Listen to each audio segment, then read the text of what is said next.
Last lecture में आप लोगों ने सीखा है कि इंटरसेक्शन ऑफ टू सब ग्रुप इज अगेन ए सब ग्रुप।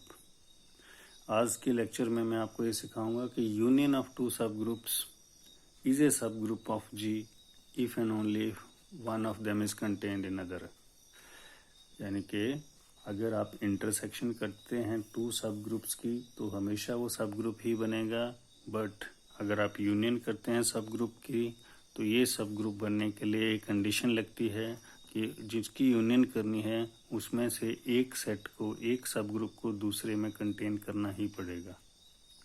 तो ये मैं प्रूफ लिख के दिखा रहा हूँ। तो लेट कर लो एच और के दो सब ग्रुप हैं गिवन ग्रुप जी के। मैं क्योंकि इफ एंड ओनली इफ का केस है तो पहले मैं सपोज कर लेता हूँ कि एच यूनियन के सब ग्रुप है जी का, और ये प्रूव करके दिखाऊंगा कि एच सबसेट है, सब ग्रुप है के। वह मतलब या तो एच के में होगा या फिर के एच में होगा। कैपिटल एच का स्मॉल एच एक एलिमेंट लिया, कैपिटल के का स्मॉल के एक एलिमेंट लिया, दोनों ही एच और के में हैं, इसलिए एच और के, स्मॉल एच और के जो है एच यूनियन के में चले जाएंगे। अब एच यूनियन के तो सब ग्रुप है, इसलिए दोनों का मल्टीप्लिकेशन भी एच यूनियन के में जाएगा, एच इंटू के भी एच यूनियन के में जाएगा, क्योंकि सब ग्रुप जो होते हैं वो ग्रुप भी होते हैं और क्लोजर प्रॉपर्टी उसमें सेटिस्फाई होती है। अब एच यूनियन के में है, इसलिए स्मॉल एच के एच में भी जाएगा और यही चीज़ आपकी के में भी जाएगी। इस एच के को एक बार एच इनवर्स से मल्टीप्लाई किया, एक बार के इनवर्स से मल्टीप्लाई किया। जब एच इनवर्स से मल्टीप्लाई करूंगा तो ये एलिमेंट होल एच में माना जाएगा, जब के इनवर्स से मल्टीप्लाई करूंगा तो के में जाएगा। यहाँ से के बिलोंग्स टू एच होगा और यहाँ से एच बिलोंग्स टू के हुआ। देखो एच तो किस में था, स्मॉल एच जो था बिलोंग कर रहा था किसमें, कैपिटल एच में, और यहाँ कहाँ पहुँच गया जाके वो कैपिटल के में, इसलिए H is a subset of के। यहाँ देखो स्मॉल के बिलोंग कर रहा था कैपिटल के में, बट यहाँ कहाँ पहुँच गया, कैपिटल एच में, इसलिए के is A subset of H, that is के इज कंटेन्ड इन एच और एच इज कंटेन्ड इन के। तो ये फर्स्ट पार्ट प्रूव हो गया। Conversely suppose that one is contained in another. देखो यहाँ मैंने ये प्रूव किया कि आइदर एच इज कंटेन्ड इन के और के इज कंटेन्ड इन एच। अब क्या है, इससे उल्टा है, मैं ये सपोज कर लेता हूँ कि एच इज कंटेन्ड इन के। अब मैं ये प्रूव करके दिखाऊंगा कि अगर ऐसा है तो एच यूनियन के जो है वो सब ग्रुप होगा। अब जब एच सबसेट है के का तो एच यूनियन के तो के बराबर ही होना, बट के is a subgroup of G, therefore H union K is a subgroup of G. Similarly अगर एच को सबसेट ऑफ के ना मान के को सबसेट ऑफ एच मान लिया जाए तो एच यूनियन के एच के बराबर हो जाएगा, बट एच तो सब ग्रुप है जी का और एच किसके बराबर है, एच यूनियन के, इसलिए एच यूनियन के भी सब ग्रुप हो गया जी का। तो इस तरह से मैंने दोनों बातें प्रूव कर दी कि अगर एच यूनियन के सब ग्रुप बनना चाहता है ग्रुप जी का तो one of them should be contained in another. इसको एक एग्जाम्पल के थ्रू समझते हैं। तो एग्जाम्पल बनाया गया है कि show by example that union of two subgroups of a group G need not to be a subgroup of जी।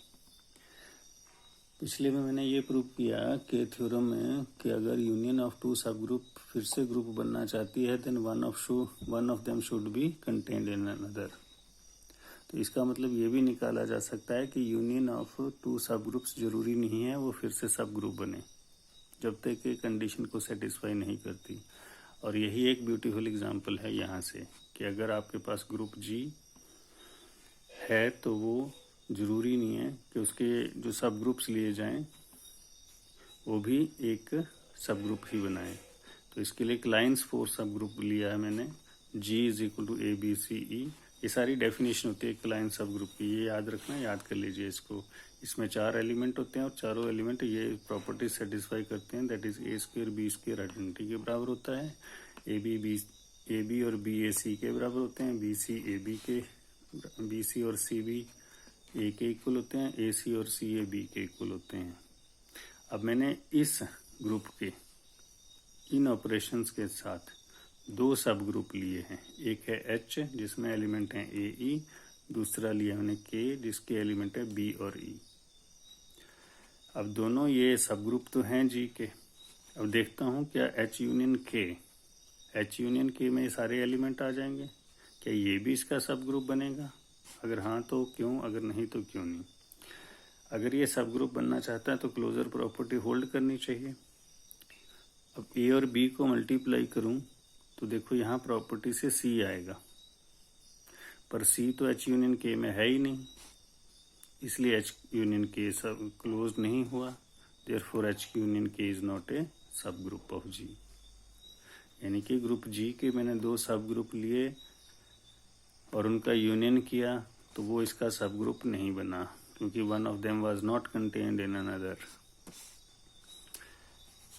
तो ये यूनियन की कहानी खत्म हुई। अब मैं इसके बाद कुछ ग्रुप्स सिखाऊंगा और आपको, तो उनमें से पहला है साइक्लिक ग्रुप। साइक्लिक ग्रुप आज सीख लेते हैं, बाकी के कल सीखेंगे। साइक्लिक ग्रुप क्या होता है? ये एक ऐसा ग्रुप होता है जिसके सारे एलिमेंट एक ही एलिमेंट से जनरेट होते हैं। तो इसको लिखते कैसे हैं? A group G is said to be cyclic if there exists an element A belongs to such that G is equal to A raised to n। G को A raised to n such that n belongs to Z। तो ये सब group, ये जो group है वो cyclic group है अगर मल्टीप्लिकेशन आपकी ऑपरेशन है तो, और अगर ऑपरेशन एडिशन का है तो यही साइक्लिक ग्रुप को लिखा जाता है Na, और n यहाँ पर इंटीजर होता है।